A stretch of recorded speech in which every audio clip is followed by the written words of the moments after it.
ski wax company. We've been primarily a Nordic ski wax company the last 20 years. I bought the company 3 years ago, and there's a whole lot more alpine and snowboarders than there are cross-country skiers. So we're trying to expand our market to include everyone. So this is my first demo of the year, so this is great. I did a couple of these in my office earlier this week just to get the rust out, but you know, it's just bear with me as we get through this. But Fast Wax is just like any other ski wax company out there. We actually take a blend of various waxes, blend them together based off the ski conditions you got out there, and actually produce waxes that are specific to different temperature ranges. You guys know about fluoros and all of that? Yeah. Heard about fluoros? This is raw fluoro here. This is what we use in our ski wax. This is a 3M product. It's made just right down the road over in St. Paul, but it's unique to us that not a lot of ski manufacturers even know about 3M and their fluoro technology. They're all using technologies from other vendors. So that makes us a little unique in that our waxes are kind of designed for cold, hard snow, because that's what we've got for most of the time here in Minnesota. But we do have waxes that do very well out west. We're in kind of a phase right now where we're developing new waxes, and we'll be coming out with some new lines here relatively soon. So that's pretty much all I want to tell you about Fast Wax. This isn't going to be a sales thing. It's really about how do I tune my skis, how do I tune my boards, and I just want to share with you and let you kind of take away with what's important to you and kind of go from there. On the table over there is kind of my biggest point that I want you to take away. These are just pre-written notes for you, and you guys can keep the rest for the rest of the team. But really, I just kind of start out with any type of ski, just kind of seeing what I got to work with. Obviously, this one's pretty good condition, pretty well taken care of.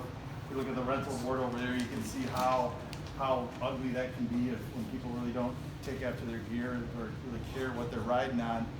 It's pretty brutal.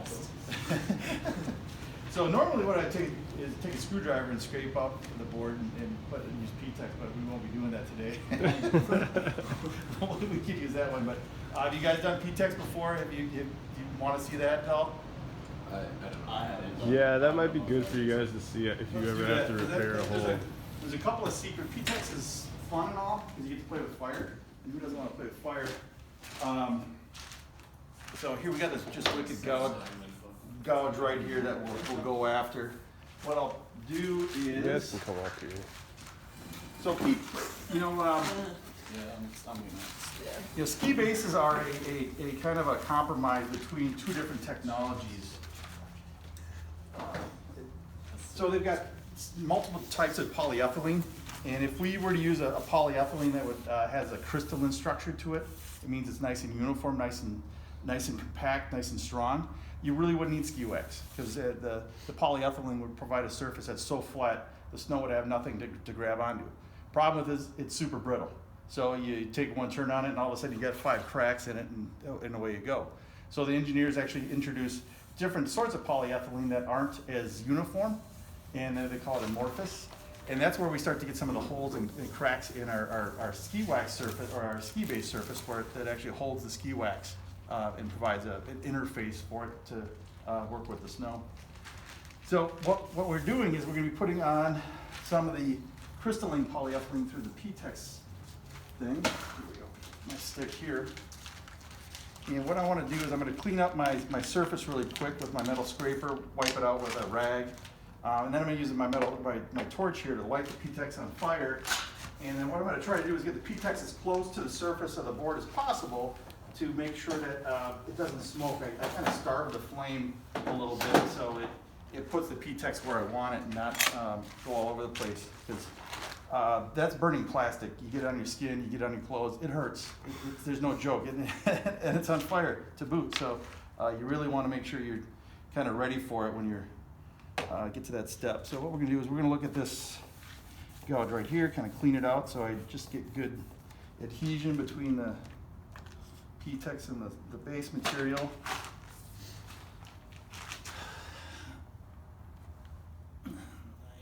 Well, this is kind of unidirectional. I don't know. I like doing things in the direction of travel. And with this board, I really don't know what that is. So I'm just going to go from right to left because that's the way I work.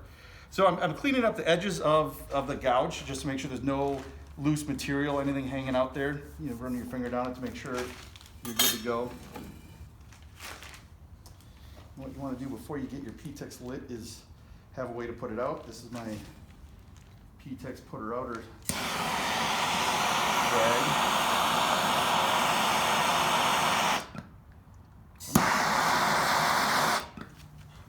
Get that guy lit. And if I get down here, I can kind of get the flame close to the board. Come on, light. Get my hand out of the way. Okay, she's going down. See, I'm just trying to drop drip by drip right down the gouge. And I'm trying to keep the point of the candle right there in it and just move right down the gouge here. So the heat of the candle is kind of warming up my board a little bit. It's getting a little crazy on me here. Snuff that out. Now we don't have a bunch of smoke either, just because this stuff really stinks. So new travel supply. Yes, I always have rags. They're just so useful for everything because what you're trying to do is make a nice virgin ski base, and if you got material all over the place, all you're going to do is contaminate it and screw it up. So a clean work surface is a happy work surface. So we would let that kind of cool for maybe about 10 minutes, but for the interest in time, It's okay. oh, there we go. We'll go. So I use a metal scraper here because it's just got a sharper edge and it's a lot sturdier than the plastic one. And what we're going to be doing is really just shaving this top layer of plastic off the ski base to make it nice and uniform again. And once we're done with this, you'll kind of see how we've kind of sealed the ski base.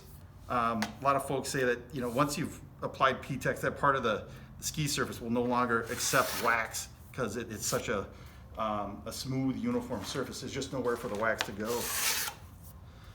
So, keeping my tool nice and clean, keeping it at a right angle, and just kind of letting the tool do the work. I'm not trying to dig into the base at all. I just want to blend it in with the rest of the surface, and away we go. So now, I'd probably hit that a second time to fill in this little extra gouge there, but the gouge was just so deep, it would just absorb so much of the P-Tex. Away we went. I won't bore you with that, but you kind of get the gist of it. You light the candle on fire. You get the candle as close to the surface as possible. You don't want a huge flame. You just want a nice blue flame, nice and low. You don't want it smoking. And then just slowly drip it in, and then put that thing out right away because it really does stink. And if you're in a wax room, you'll be that guy stinking everyone out. You don't want to be that guy. So the next step would be in kind of the inspection of seeing where we're at, you know, kind of looking at the edges. Obviously, this one's got a lot of rust on it because it just hasn't been used. And I would just make note of that, of just saying, all right, I want to spend extra time in this area of using my files to just clean that up and make it as good looking as possible. Next step, and we'll use your board for this. And I don't have it's called a true bar. You guys done this before? Just measuring the flatness of your ski or your snowboard. And this might be a little bit of a challenge. What we're looking for is a flat ski base, right? A ski base that's concave is going to be kind of rolly underfoot, or if it's convex, it's going to be kind of grippy on the edges because you don't have the whole ski surface on the snow. So a lot of skiers will check to see the flatness of their board or ski, and if it's not relatively flat, they'll go take it to get stone ground or something to kind of reset the base to make it nice and flat. Unless you really like skiing like that, if you've got a lot of experience, knock yourself out, but I think most people agree that you want your ski base to be as flat as possible. So what a guy would do is just kind of take this and go down the whole length, and since this isn't really a bar that's long enough, I'm kind of just showing you the process and not really getting a really good result, but it's looking fairly flat at this point, that it's, like I said before, it's been well maintained and taken care of, so we're, going for you. Other than being super dry and waxy. Well, maybe I B plus. need some airplane. Yeah. So at that point, we're kind of golden. The next steps, we're actually going to be, applying a base edge bevel on this, side edge bevel, and then doing some side edge planing I don't know if you wanted to have that done on your board or not, but we'll get to it, and then as we actually pull it out, we can let you make those calls at that point. The base edge beveler, this little guy. There's a couple of different formats of this. I think this is SVST's model. This is just Beast's model. This is going to apply a 1 degree base edge bevel on the base edge. Do you guys understand why we're doing that? Yeah. Okay. Speed. It's all about speed. You know, just having that center of gravity in a spot where you can control it. You're feeling confident in your turns, and just let you go all. Let it all hang out. I mean, that's what we're doing.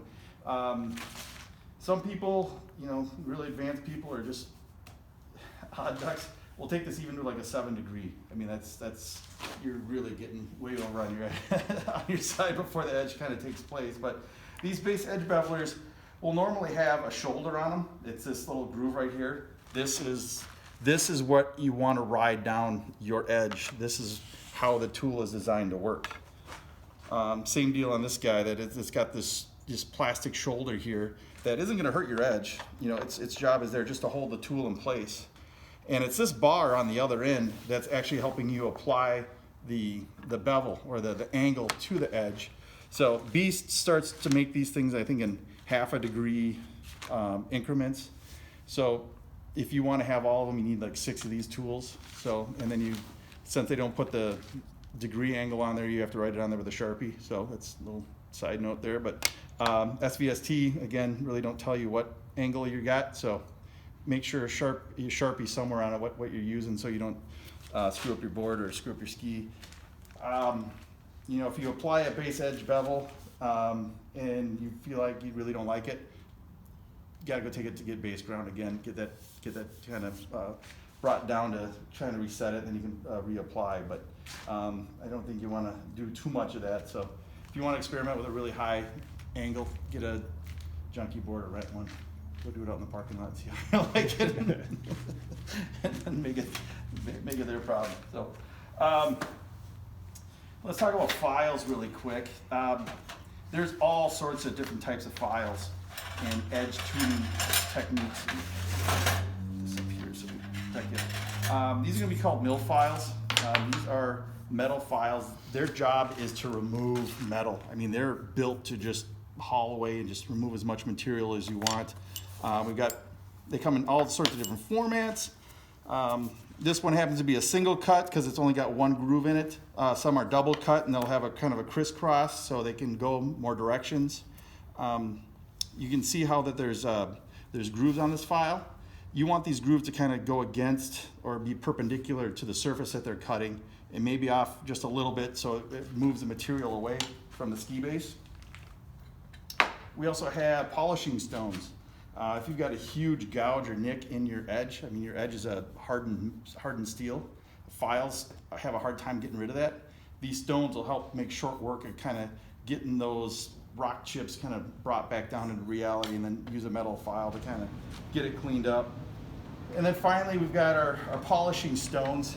You can call them stones or files, whatever. I'm not going to correct you. But these their job is really to take the metal that has been filed and just smooth it out. I like to think of steel as being kind of like grains of rice. When you harden them, they just become more compact and they get more dense. And what we're trying to do is just clean them up and just make sure that none of them are sticking out and grabbing the snow as you go down the hill or any other contaminants on the snow, because over time those will just start to peck away and start to dull your edge. Because if you think a surface area this large on the snow might be in contact with what, 500,000 flakes of snow? I mean, that's a lot of little sharp pointy edges that are trying to slow you down and kind of wear away at any material that's introduced to them. So the smoother and finer we can make our edges, the longer they'll last, and just give you more durability out on the slope. So that is my, the final thing is that just keeping your files clean. I use a liquid to actually bathe my stones in as I use them. That does two things for me. It helps keep them clean, and it gives me a little bit of lubricant on the surface as I'm working up and down the ski base. helps just clear the chips that are loading up, the pieces of metal that are loading up on the file, and keeping the file clean so it can do its job, which is, you know, smooth it out and go from there. So you guys ready to start doing some of this stuff? Yeah. All right. So with conditioning your edges here, I don't think we would really need to do much filing. I think it would really just jump to the polishing portion of that. And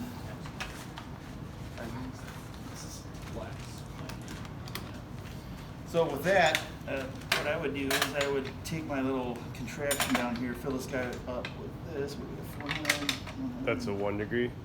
That's a 1 degree, yes. Do you have a 0.5? No, I got it in your bag though. Okay. You got want to open that up? Do you, yeah. Just I know they're all 0.5. Okay.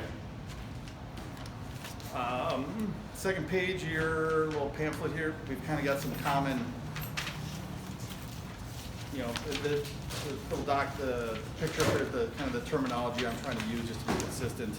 And then down below there, just some suggested side edge and base edge bevels, depending on the discipline that you're doing.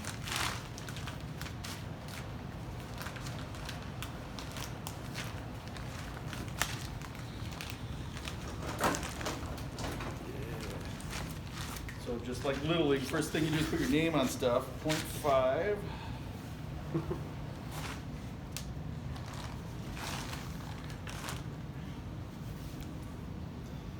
Way to go.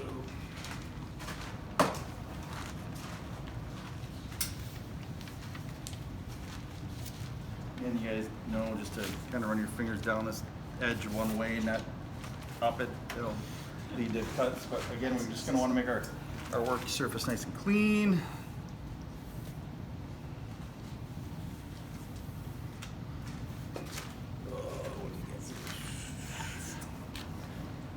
So, the nice thing about applying the base edge bevel is you really only need to do it once, or every time you get the base ground, and it gets reset. Because once we set that base edge bevel, as we do the edges, it'll just keep moving that bevel in and giving you a new sharp edge to use. So you really only need to do this once to establish that initial bevel, you know, because really right now, let's assume it's totally flat. All we're gonna be doing is putting some sort of angle on it so you can just get over on your edge more, and away you go. So, like I said before, I like to work in the direction of travel. This seems to be the head of your board. Starting up at the tip, I mean, this doesn't have such an aggressive lip on the front, so we're gonna be able to start up here a little bit. And just slowly work your way down the edge. I'm just letting the tool do the work, making sure my shoulder's in place, kind of doing overlapping strokes. You can see how I'm starting to remove material. So once I've got material on the file, it won't cut as well. So that's why every time I take a stroke, I'm moving it just a little bit, just so I expose a new portion of the file to allow me to have a nice even cut. And how long would you say like one diamond stone is good for? Like 1 season or? Long time. I mean, if you keep it wet, I mean the adhesive they use to hold these diamonds on here is just insane. I mean, I'm not in the file business, so I'm not trying to sell you files. So I've used these for, this would be the 3rd season on these files. Okay. And I do a lot of these demos, so you can see, look, I mean, they're still in pretty good shape. I mean, Yeah, I thought these were new. no, I mean, that's kind of my thing is just keep them wet, and then when you're done with them, dry them. That's the other thing is, once you're done with them, you just, again, use your handy dandy rag, dry them out, put them back in your box, and away you go. So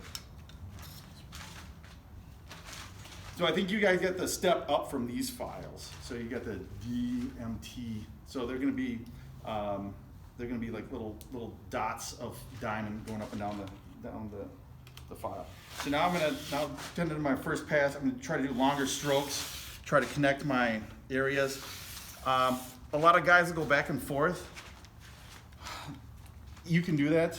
I'm more of a purist. Like I was saying before, I see steel molecules kind of being like grains of rice. I want them all laying back, so it's kind of like they're all going with you. You ever pet a cat backwards? You know, the hair doesn't want to go. When you do that, I feel that you're pushing the steel filings to move forward, and now they're just gonna be grabbing the snow. So I just like to always work in the direction of travel.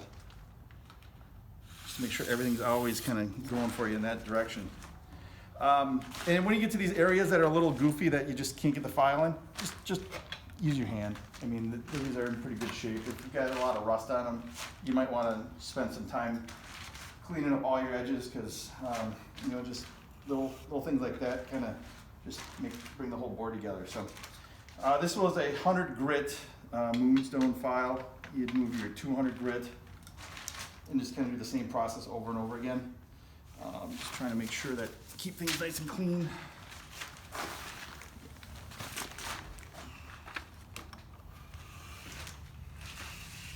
And I'm not using a lot of downforce. I'm just letting the tool do the work. It's very handy when you got a nice big area like this to keep your feet clean. I'm not tripping over stuff. Nothing's worse at a demo when you have to go get stitches because you tripped over your iron cord.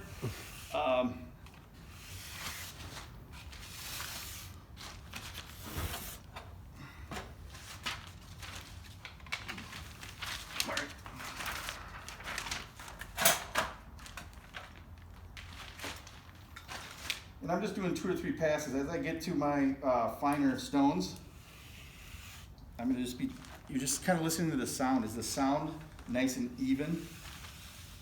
The board is telling you that the surface is nice and smooth now. If it had little chips or sputters, that's gonna tell you that you got other chips in there and that you might need to spend more time filing that down to get to this nice, gentle, uniform sound.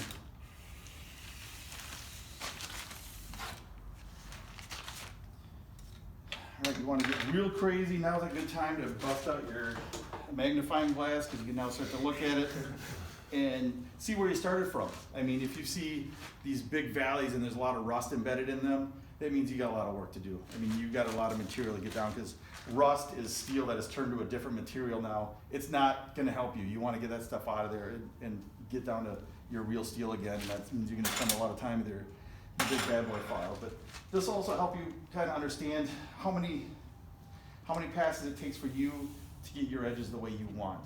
And I'm saying generally it's 2 to 3 passes on a well-maintained board. I mean, something like this, you're just freshening it up, you're getting everything nice and bright again, and away you go. But something like that, it could be a dozen.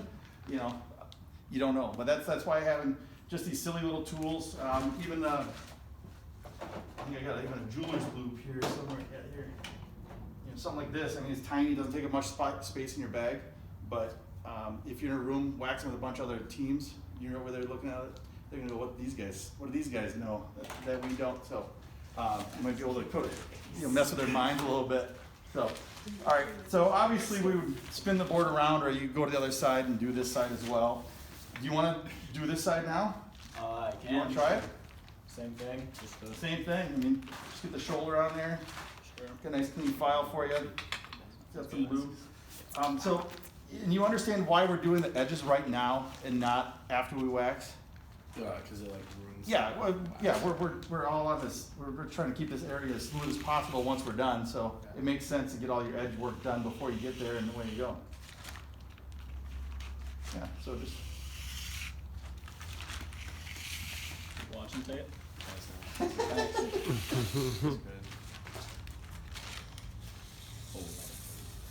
Yeah. so those short choppy strokes kind of just get everything established for you, and these little bit longer strokes start to blend everything together, and you can finish with just really super long, maybe even board long strokes to just kind of make everything kind of meet and meld together.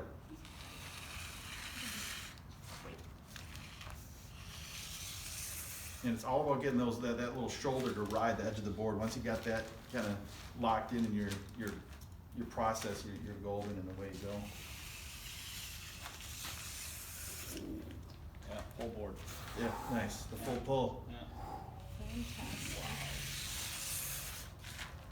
Clean. Alright, so then go up to the. Yeah, next one. I think that's the red one. You can use my phone if you want. Real quick, too. I don't know what you guys got for your ski kits, but I highly recommend starting with a good solid bench. I mean, having a good surface to work on is essential. I mean, if you're futzing around trying to get it on the back of chairs or over your lap, I mean, you're just gonna, you can do it, don't get me wrong, but it's so much nicer to have a nice solid surface that you'll actually look forward to tuning your gear. I think we're Slipping off. slipping off a little bit. Just a little bit. And I didn't tighten these up really well either, so they're gonna be a little loosey-goosey.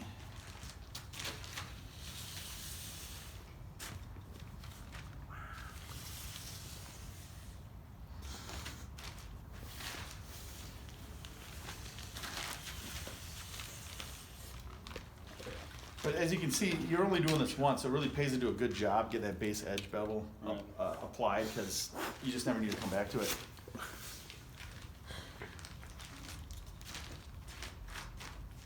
What grid is that?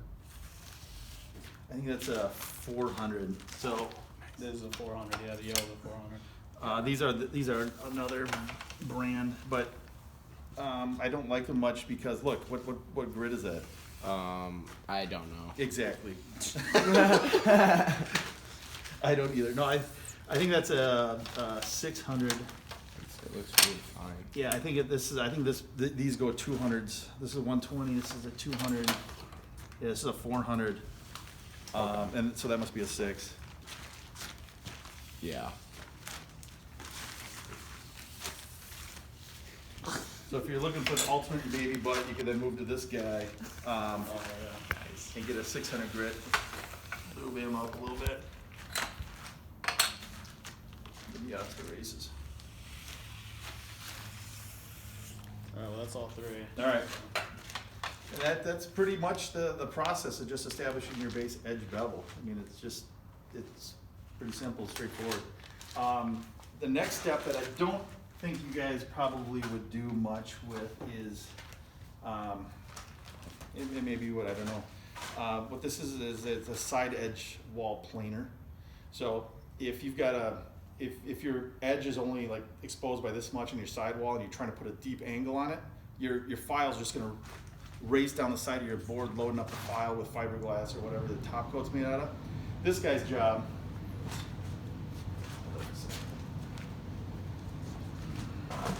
is to remove that sidewall material so your files have a better place to file into.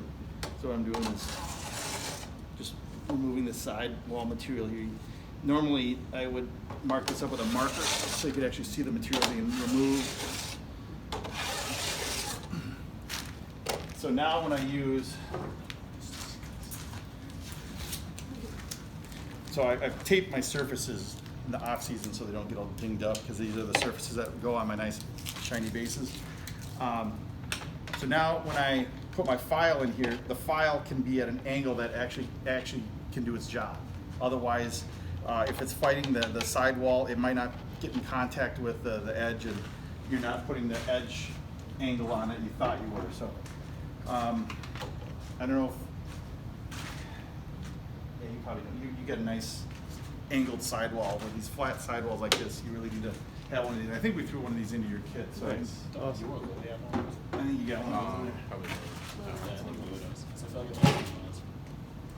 So I mean, if here, take this guy back. So really now we're at a point where we can apply the side edge bevel. So this is where we kind of flip the board on its side.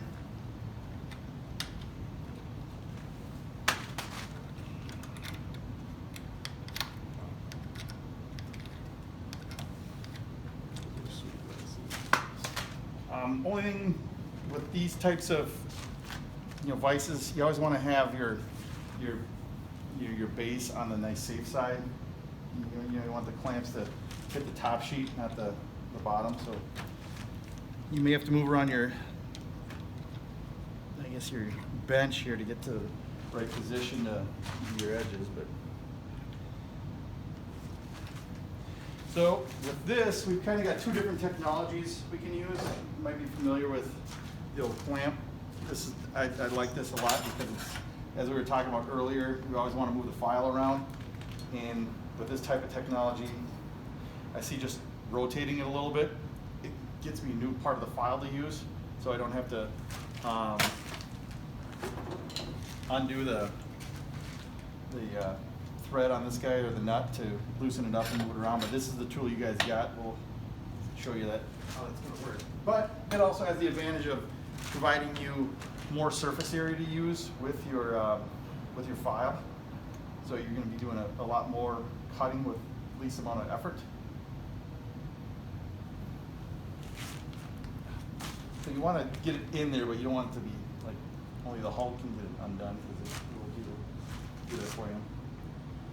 So with this, again, we're just going to be putting the file in here, placing this on the surface of the base, making sure that it's nice and clean, that we don't have any foreign material in here that we're going to jam into the ski base and have to fix in a little bit. And then with this is a 1 degree. Is that what you want? 3. You If want you got 3? it. Yeah. We might have to pull that out of your bag again. I'm kind of just set up for general recreational type of edging.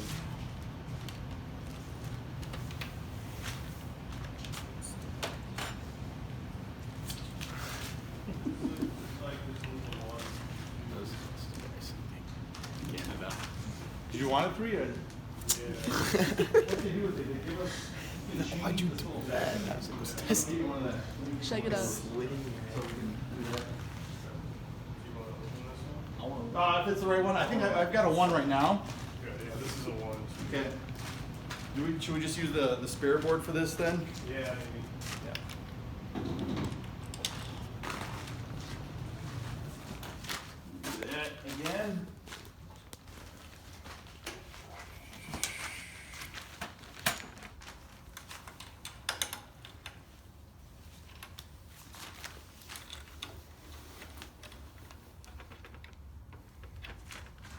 So assume I've done my base edge bevel. Grab my file again here. So these need to make a right angle. You want your file and your edge to be perpendicular to each other.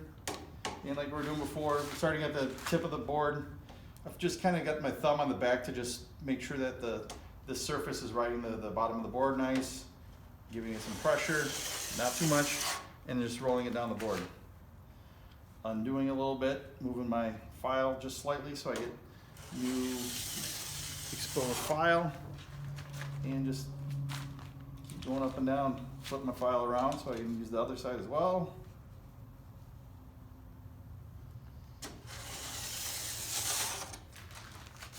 And you guys might not, once you get going on this, you probably won't have to move your file as much because you won't be removing as much material as we are right now because these boards are just so dirty. You might be able to get a couple passes before you have to move your file, but you just want to kind of check it out just to make sure that you got file exposed so you can actually do some cutting. Getting that kind of established there, moving to my next file. And the process continues just like we did with the base edge bevel. We're just going to do the same kind of steps with the files on the side bevel.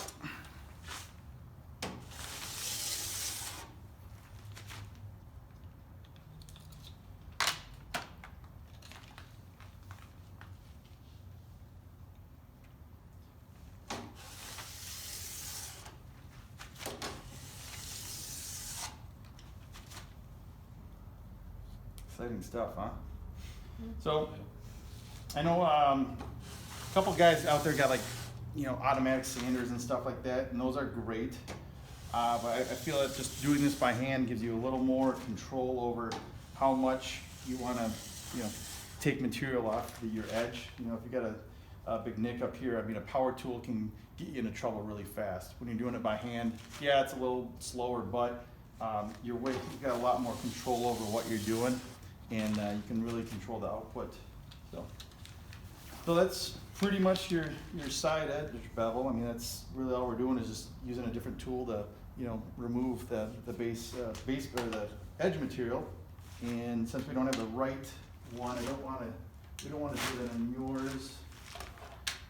So we can probably just jump to the wax. Any questions on any of this stuff so far? I mean, it's pretty, you guys do this all the time, or? Yeah, the edge stuff. Yeah, okay. And do you always do base edge before you do the side edge? Depends. If you're gonna change your base edge, yes, you would wanna do that. But once you got your base edge done, you really don't have to touch it again. Okay. Cause once it's at that angle, as you do the filing on the side, it just is gonna continue to move the edge in, and it's gonna expose the right angle for you. So you really only need to do your base edge once. Okay. If that makes any sense. And you kind of look at the, you know, if you look at this guy, once you, that's the left one here, but, you know, once you get that angle established on the bottom, all you're gonna be doing is the side edge, and it's just gonna keep moving that line in, and away you go, so. You know, if you're in some really rough snow, or if it just doesn't feel smooth, yeah, you can probably hit it, but I mean, it's really designed just to do it kind of once, and away you go, so. What else we wanna do? Ready to start waxing? Yeah. Exciting stuff, all right. Yes. So what I normally would do is, especially on something like this, it's a little dry. This white flaky stuff, that's just old, dried out wax. For the most part, wax is just oil. It comes from the gas industry. Have you ever seen like the La Brea tar pits, and you see oil's really thick? What they do is they boil that type of oil down, and what comes out of it is the wax that we use. So it's a byproduct of the gasoline industry. And there's varying degrees of cleanliness of wax. We use wax that's only FDA approved for human contact and food contact, so it's a much higher grade of wax. Do you want to wax your board, or you want to kind of just leave it as is for right now? I mean, it certainly needs it. So, Yeah, I mean, well, I have no problem with Yeah, that. again. So, what we're doing is just cleaning out any of the old wax that is dried out. I mean, it loses its bond with the base surface and becomes loose. And what we're trying to do is just clean out all the little voids and areas on the ski base to make sure we have as much wax adhesion as possible. That's just gonna give us more durability and give you more time between having to wax your board, which I think everyone likes. We're gonna be using the iron-on method. We've got a paste application method for folks. I don't know if you're familiar with paste much. I like to do paste plus a brush. You can apply it really quick. I do these kind of quick demos at Highland. I'll wax, I don't know, 100 kids' boards in an hour and a half using this method. It'll last a day or two, but you know, all these kids, that's all they want to do is something like that. And that's fine. It's all about how much time and energy they want to put into it. For skiers, we've got these wax melter trays. That this is just a tray that you run the ski right over the top of. It applies a really super thin layer of wax, so you don't need an iron. You can just brush that out and away you go.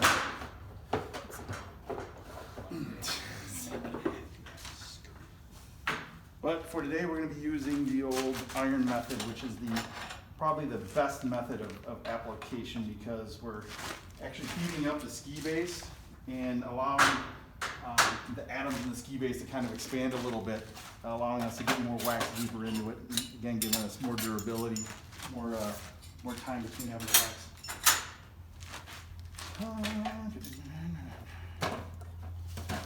Stuff out of the way here.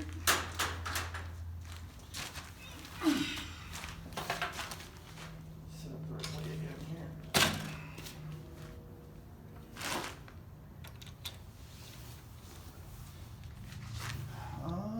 Another thing that an iron does that we don't get with those other type of application technologies is we get pressure. This flat surface helps us to, you know, kind of inject wax into those pores and push any contaminants back out to the surface. So that's kind of why we're really liking the iron method.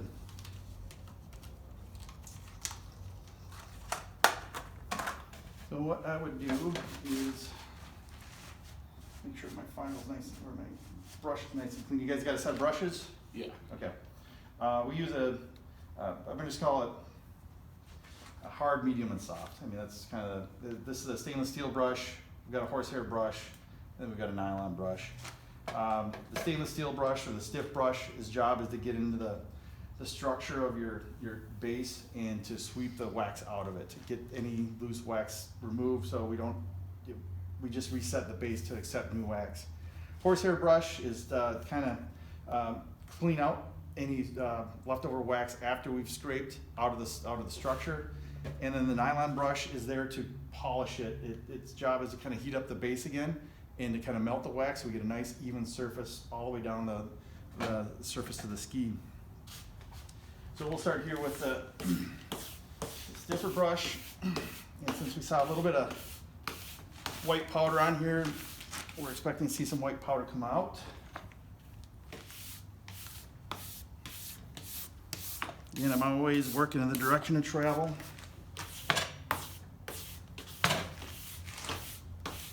Using, I don't know, some downforce here, some pressure. I'm not trying to bend the fibers back too much, but I'm just letting I don't know how much.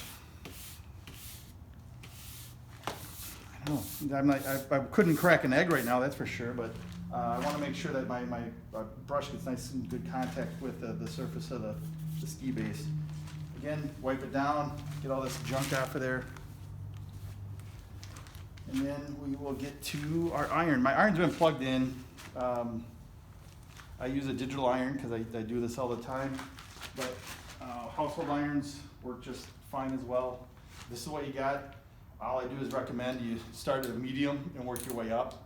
Sharpie it to know what temperatures are good for you. You definitely want to use these as little as possible. I don't think I've ever used that household Good, all iron. right.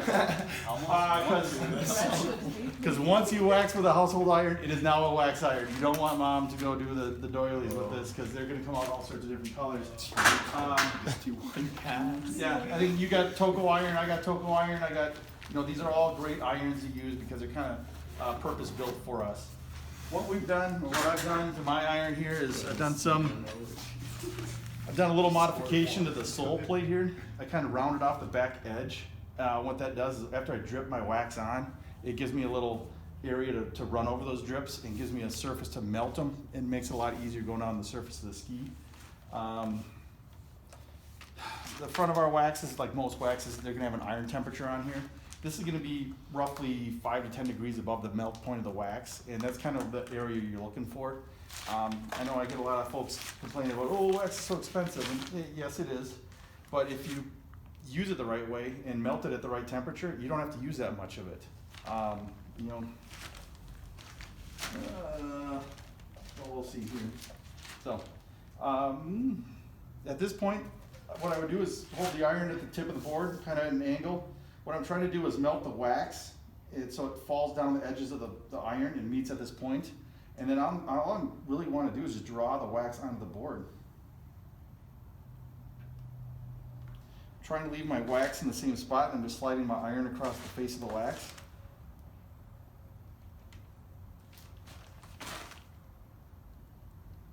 Kind of working in a zigzag pattern up and down, trying to just do drops. If I'm getting too much wax on the board, I'll just let the wax fall off the iron. And as I get to the kind of the end of the board, I don't need to keep my wax on there. I can just use whatever kind of leftover wax I got on there. And then kind of just review how you did. If you want to fill in some gaps, go right ahead. Nobody's grading you on this. But, there's probably going to be enough wax to do the board.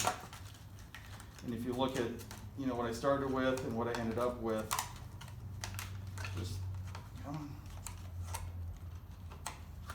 I use that much, so a thing of wax can last you quite a while if you take your time and have the right tools to put it on. So, at this point, what I'm going to attempt to do is just move the iron down each side and then come back and do the other side and get the wax to kind of meet in the middle.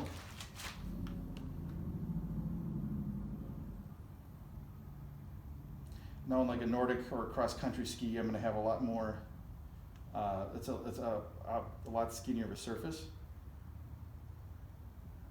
So I would use my iron kind of like this. Obviously we're working in a much larger format here, so I'm gonna just bring it up and down. I may wanna drop a few more drops of wax in here. What I'm trying to do is get, Yeah, I know. so maybe I'll retract that last statement. I'm gonna use a little more wax.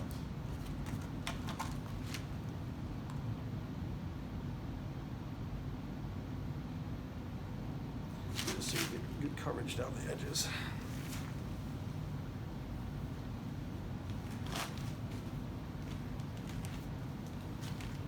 And today we're putting on a high floral 30.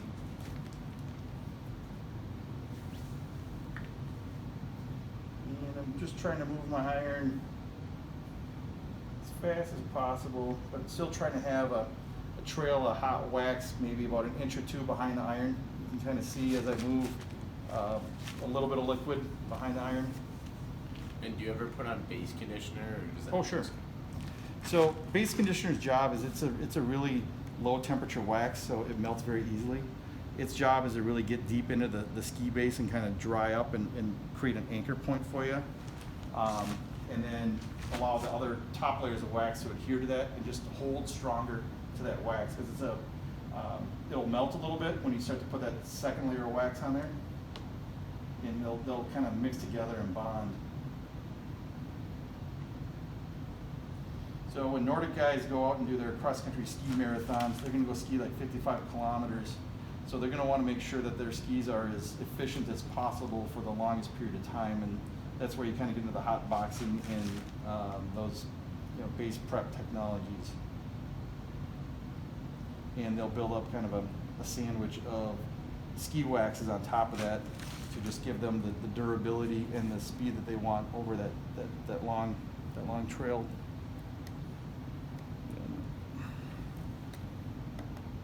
Come back to these areas that need a little wax.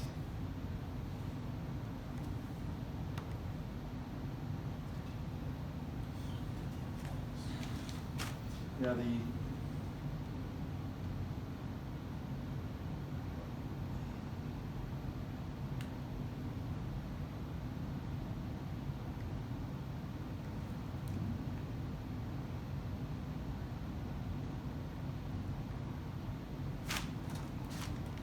if you don't have enough wax, just a few more drops. See how this works now.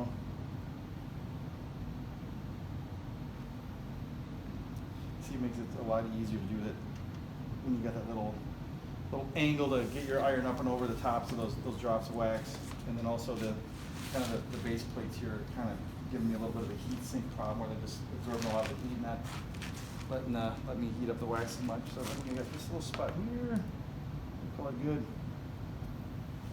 Unfortunately, they don't make a snowboard iron yet, which, or at least I've seen, that'd be as wide as a snowboard, which would be good. Do it in one pass. Household iron. Household irons, yeah. Dual wheel, baby. Just get it going. So,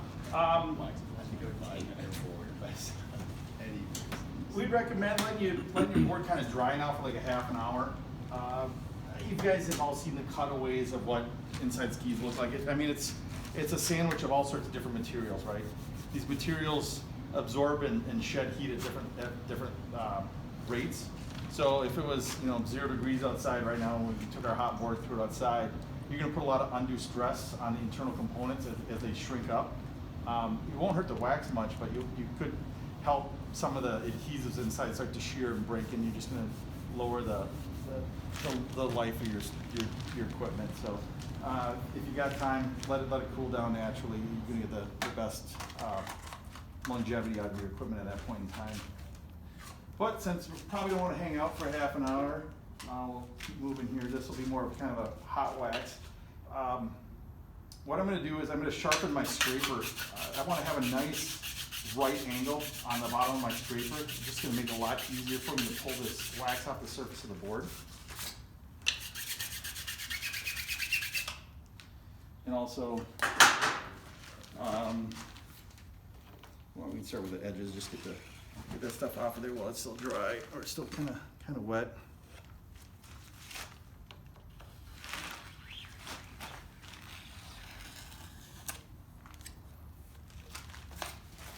Again, just like we've been doing all day, just starting at the tip of the board, just kind of working our way down it. I like to just kind of start up here, get a good pull going. It's probably a good time to clamp it if you have your little clamp. I'm not fighting this. Oh yeah. There you go.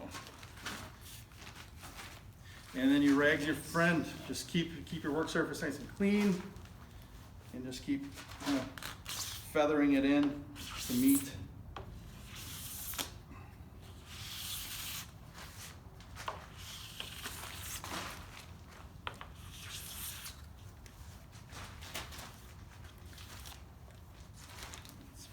It's a little warm.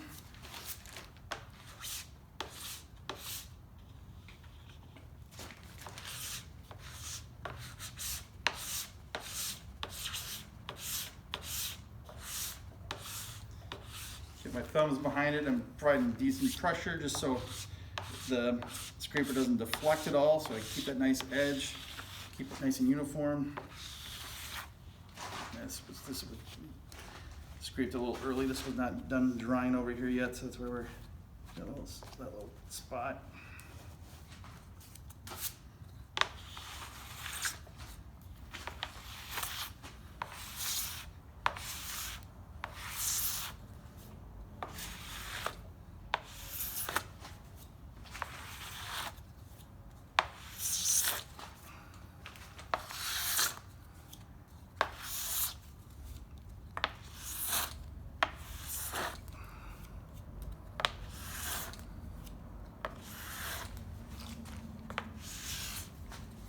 Exciting stuff.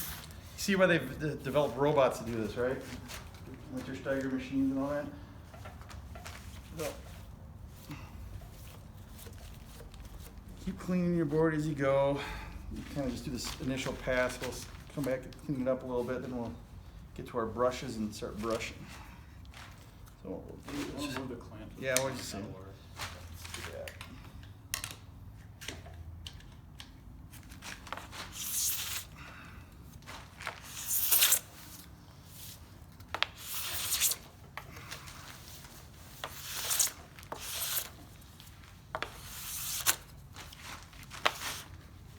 Get my elbow down on it, give me some down force, keep the back down while I kind of clean up the tail section here.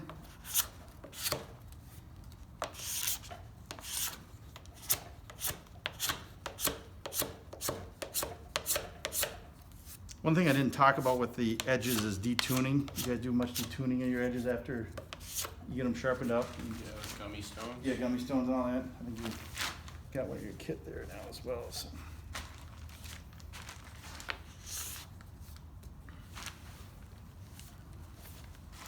Shuffle this guy out one more time.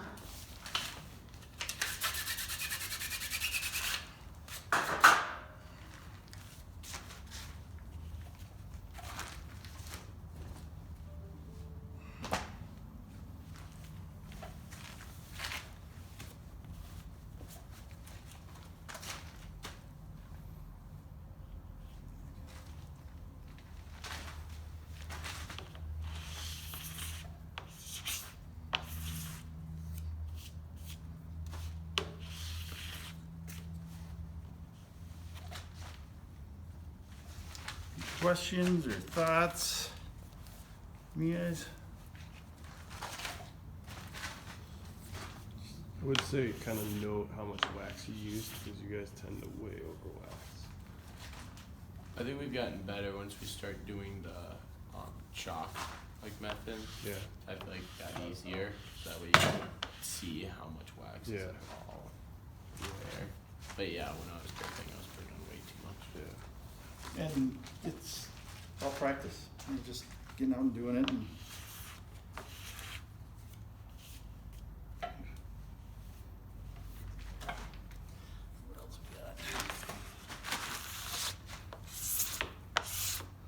And you said this is a high floral? Yeah, it's a high floral, so it's, I have a question about that. Yeah. Like, I've heard that like you should only do that right before races just because it dries out the board really fast with like the floral. But I Okay.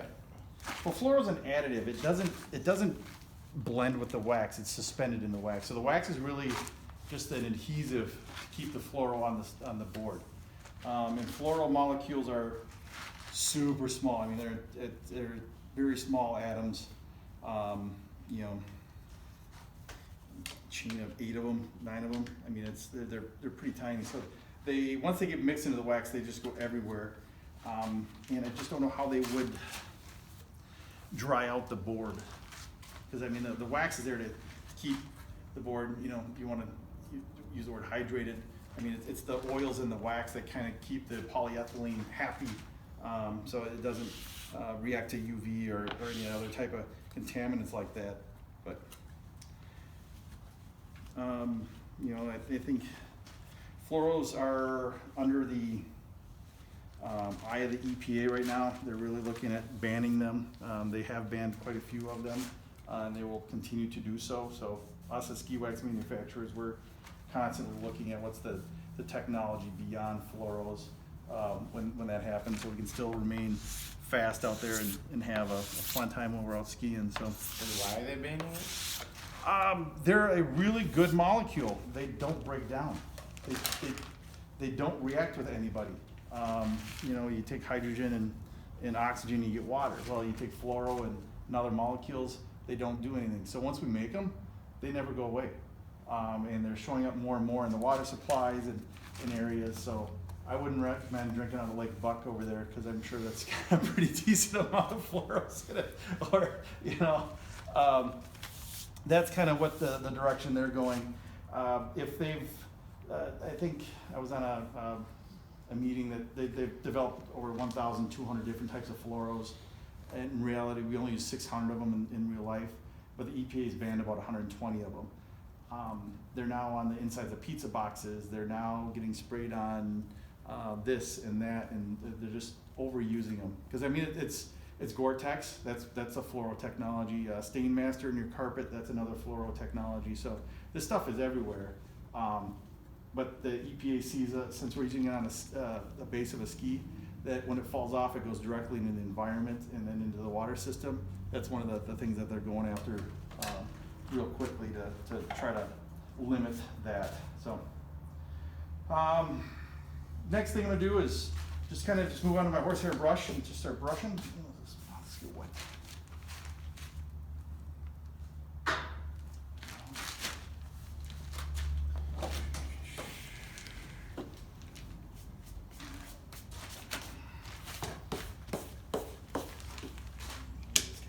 Bit. And at this point, what I'm doing is just kind of cleaning out the loose wax that's in the structure of the board. Kind of getting it cleaned up a little bit. You can see some of the dust coming off of there. So you always want to have a good apron on.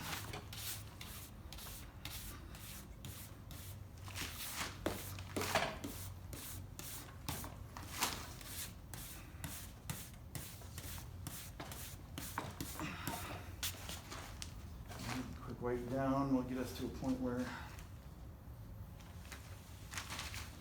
most dust off of there. And then finally what the horsehair did is remove the wax from the structure of the ski base. You know, the little channels that you got in there. It cleaned those out to give you a little more control, a little more surface area. So what the nylon brush is going to do now is start to brighten it up, help melt that wax again. And make sure that you get wax molecules on every surface of your ski base.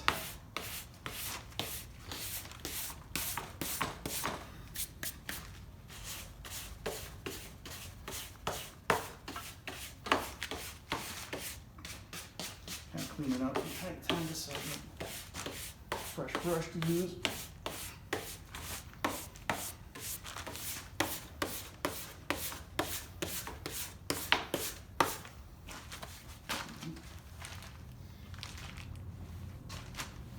Keep brushing it, keep cleaning it. try to catch the light a little bit to see if I got any major issues. Need some more wax here, possibly here. So, I mean, that's pretty much the nuts and bolts of it. Probably what I'm gonna do is clean this up a little bit more, get the wax in these areas a little more flat than we've got right now. I think there's some opportunity to clean that up, but any other thoughts or questions on this? So you talked a little bit about the conditioner and base prep. Yeah. You know, and we have 10 runs in a day in a race, like finals. Yeah. Is that a good opportunity to use more prep when you're trying to get in 8, 10 Yeah. pretty abrasive runs? So, yeah, I would use a much stronger wax cleaner. I mean, just reset your base down, have no wax in it whatsoever. Use a base conditioner, we call it base prep, or a hot box. For you guys, I'd probably just use the base prep. And what that's gonna do is it's such a light wax that it just goes as deep as possible into these little pores, these little voids in the ski base, and just gives becomes a more readily accessible area for upper layers of wax to grab onto and bond to, giving you that additional durability. Okay. So yes. And then we also have, I think we gave you some base prep with fluoro in it as well. So as the day continues and as the upper layers of wax get wore away, you still have more wax getting pushed to the surface that has fluorocarbons in it to keep you going. You know the big deal about fluoros? You've done put 2 panes of glass together with water between them, and you know how they stick. I mean that's what the surface of your ski is doing as it's going over the snow. It's crushing it, producing a little layer, thin layer of water, and then you're producing suction at that point. Fluoro does not like water, so it gets you up off of that suction, and then all of a sudden there's just no friction anymore, and that's why fluoros are so, I guess, so powerful for skiers. The fluoros are doing their job in the right conditions, and that's why you got to use fluoros when it's humid out. If it's cold and dry, you want to stay away from fluoros as much as possible, because you're not creating that thin layer of water anymore, and actually it goes the opposite way, that it increases the amount of friction that the bottom of your ski sees, and actually can start to slow you down. So. And then to that regard of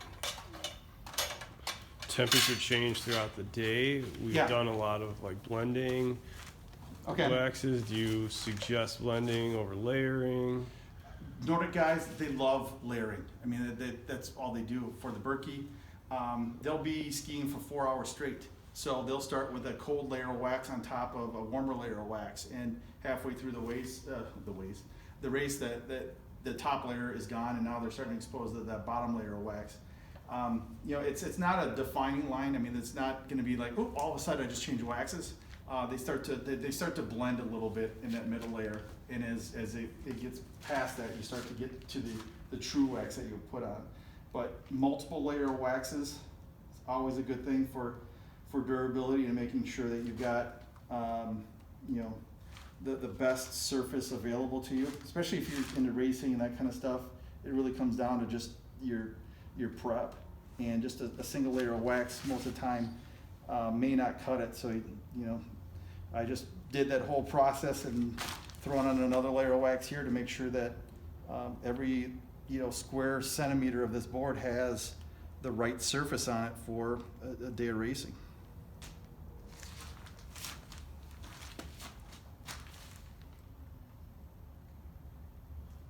How many days do you think this wax would last you if you're doing high intensity runs for, I don't know, 4 hours? Well, I think it really comes down to distance and snow conditions. Because I mean, you know, light, fluffy snow, soft snow, it's not going to be as grabby. It's not going to give you that amount of friction. Coarse, icy type of snow, which is probably what you guys would be on, probably a lot less, because it's you know, it's just grabbing at every piece of the board below it to remove the wax from the board.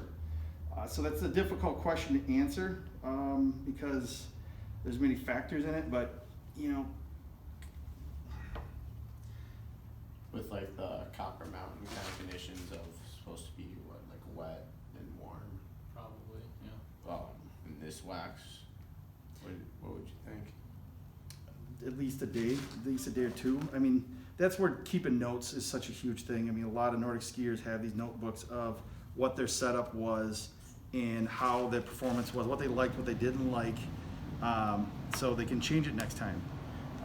You know, you go spend a day or two out in Copper with HSF 20 on it with this humidity and this cloud conditions, because I mean, you can't forget if it's cloudy, the snow's going to react differently than if it's bright sun. The UV rays are going to, you know, get further into the snow and heat it up more to make it more liquid.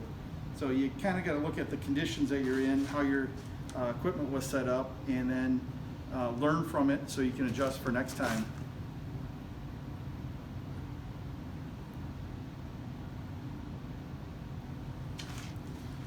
So you guys want to start firing up your irons and getting your boards going, or? I have wax on my board already. Okay, you're good. You got travel wax. Yeah, it's up to you guys. If you guys don't, you know, I just thought if you wanted to take the opportunity to do it. Yeah, you gotta. She's gotta get base grind anyway. So. Okay. Should I get one before Copper or after? When did you get one last? Those are new boards. So I haven't gotten one. They haven't been ground yet. I think I took them to Tonka, but I think they just threw on like a good amount of wax on it. Well, you should find out Okay. and then do it before. Okay. Because have you had the edges cut? Yeah. Then they probably base grounded. Okay.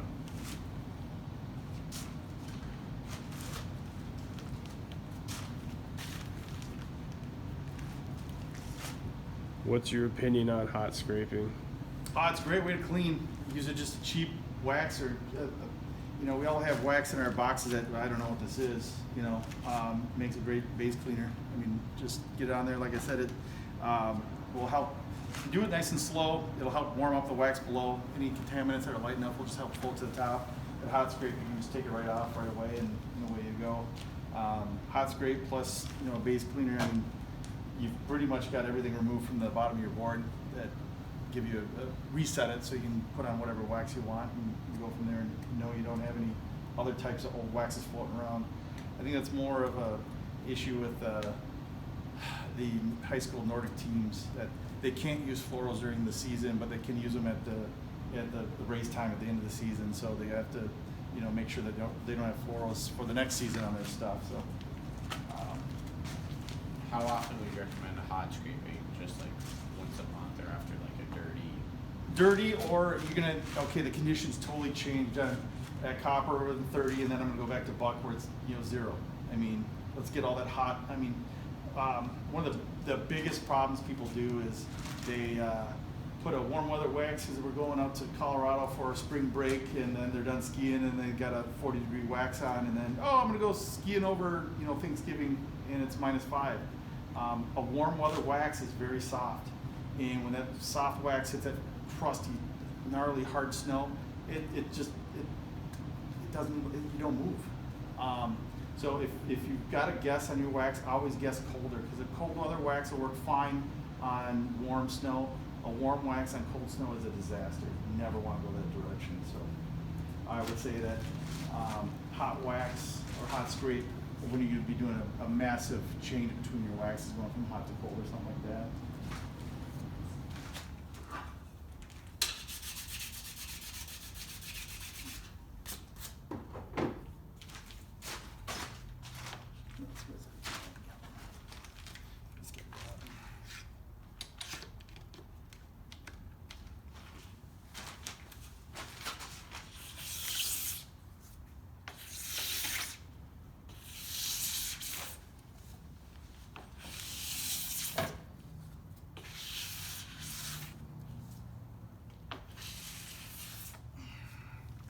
I'm always trying to bias my pressure on the edge here when you're kind of floating this one out here. Worst thing you can do is get too much pressure on the inside and put a big gouge on the center of your board. I mean, it's easily fixable, just you want to go through all that extra work, put more wax on and stuff. So.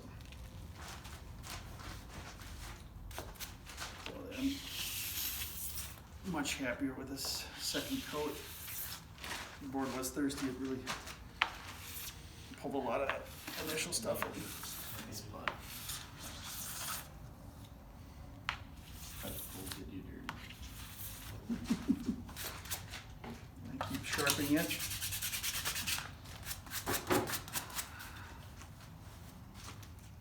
How many layers would you recommend doing if we were just doing just one wax for a race the night before?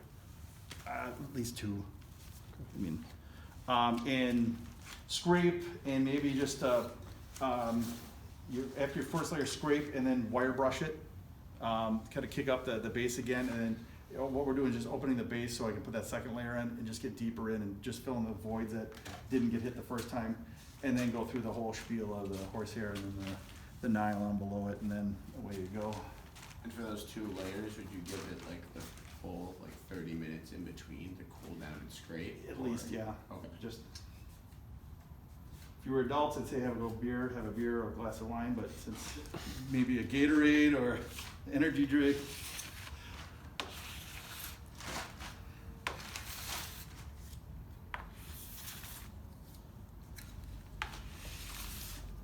It's not-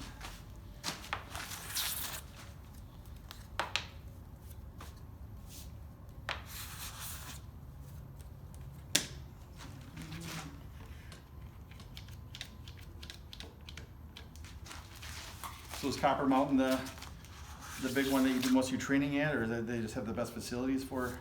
There's just a camp there Okay. you can go to. Kind of gone around.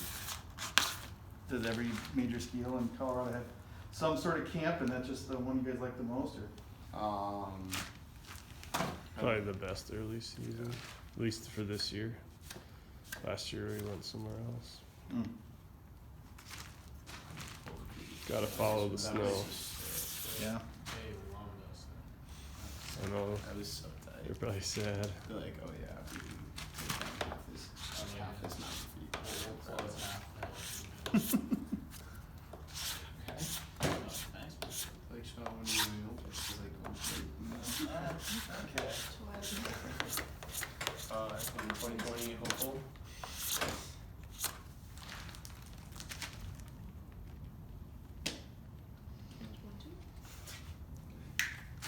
Wait, that's summer. What? Oh, No. no. Wait. Yes. 22. I was messing with Yeah, you. it's but 20. Yes, it's 2022. 2020 is winter. 2022 is summer. 2024 is winter again. Just had a winter, 2018. What? 2018 was winter. 2022 is winter. 2020. 2020 Like is this summer. one is summer.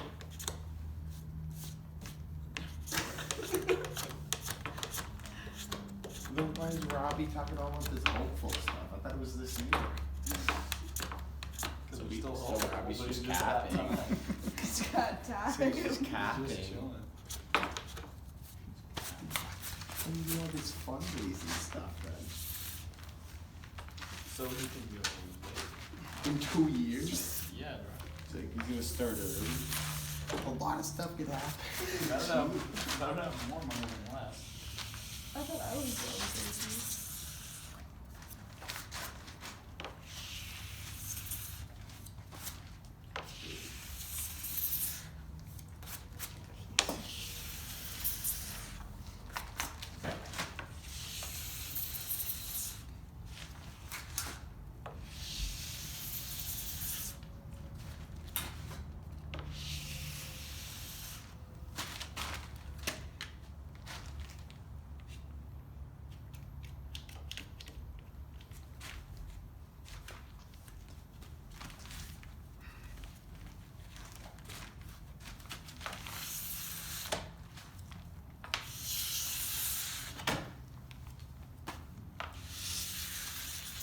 So what schools do you guys go to?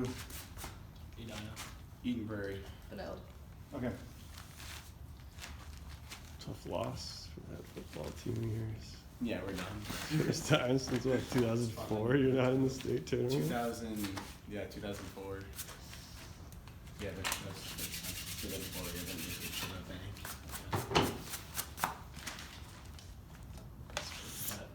It's kind of your fault.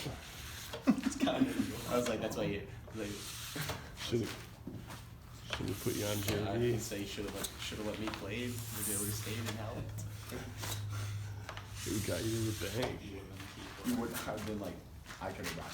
I could have done Like literally You just guys- single-handedly brought you to the bank. But no, But You don't recognize my skill. so quick. I know. Okay. All right, you guys use rotor brushes much? Do you like rotor brushing at all, or? We don't, Rubber brush. we don't have roto brushes. Want to do one quick, or? Okay, thanks, Julie. Yeah, I'll just brush it. I don't know. Okay, thank you. You have a one? Yeah, here's a roto brush. This is just something you put on your drill. Oh. You can just, but they make wide ones for snowboards, so you just do a one pass. One thing with these guys, they're super great. Again, it's a power tool, so you constantly want to keep it moving. But this is the one part where we work from tail to tip. Because when I'm roto brushing, the brush is moving in the direction of travel, and it's kicking up all the chips on the area of the board that's just been cleaned. It's not throwing them in front, because if it was throwing them in front, the brush would take them and then just jam them right into the base again. So we always want to make sure that I'm working with a roto brush toward the clean end of the board of the ski. So take that for what it's worth. Cross-country skis, they'll have corked ones of those and all sorts of stuff. And again, if we're doing a high school team or something, we can really move through a lot of different skis in a short amount of time. So using a horsehair brush, so the second time down, really getting a much more uniform, smoother surface.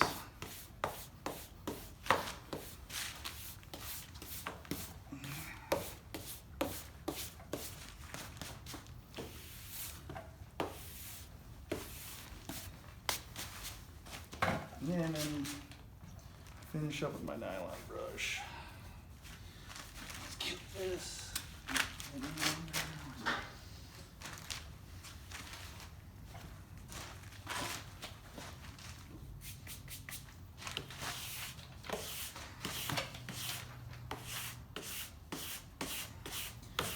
Nylon brush to keep the wax moving around.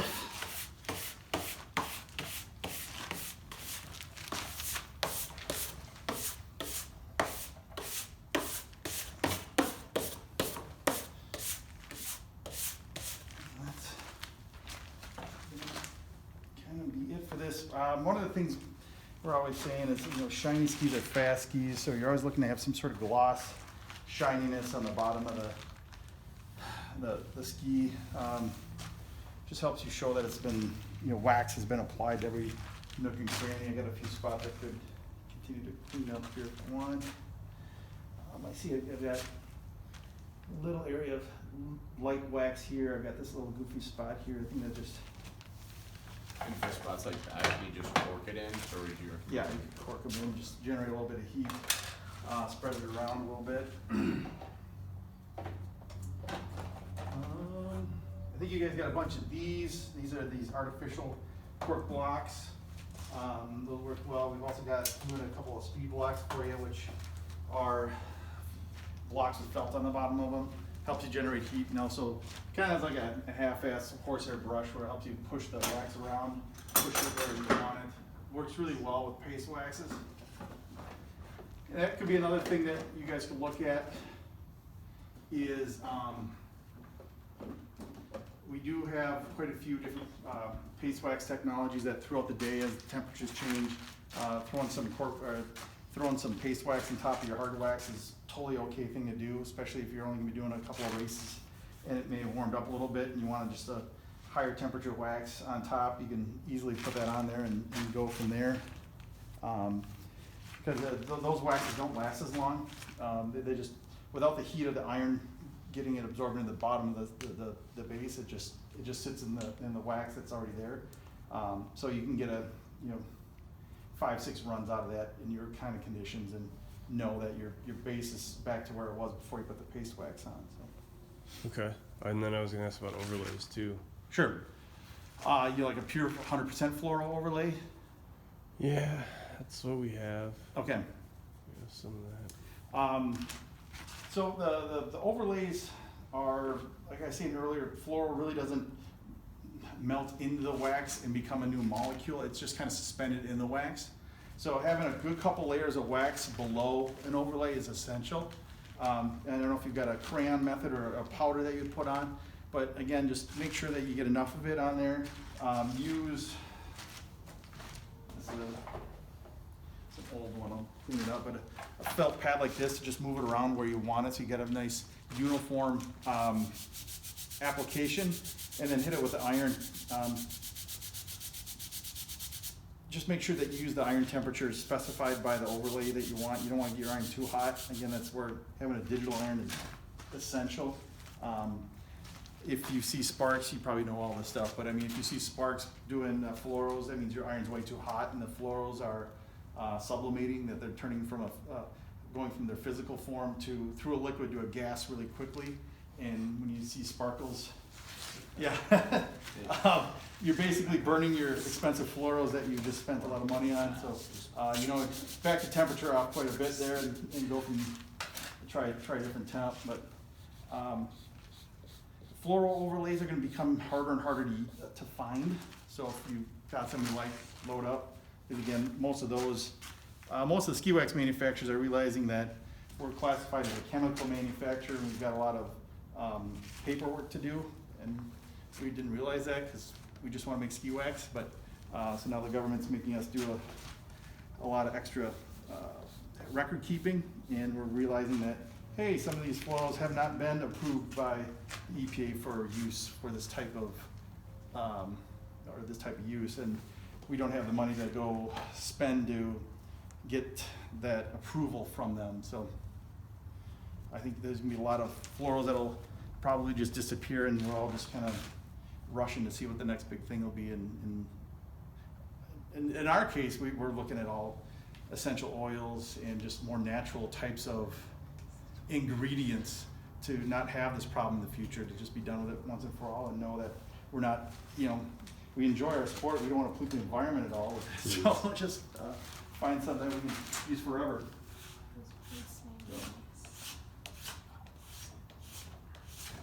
Well, that's about it. I mean, I'm just going to clean up a few small things here. Any other thoughts or questions? And this is kind of an open forum for you guys. If you don't want to do your boards, go ahead to take off or do whatever you want to do. Right? Kind of for Zach, but we're not gonna have to. Are we gonna have to buy any of the edge stuff, the diamond stones,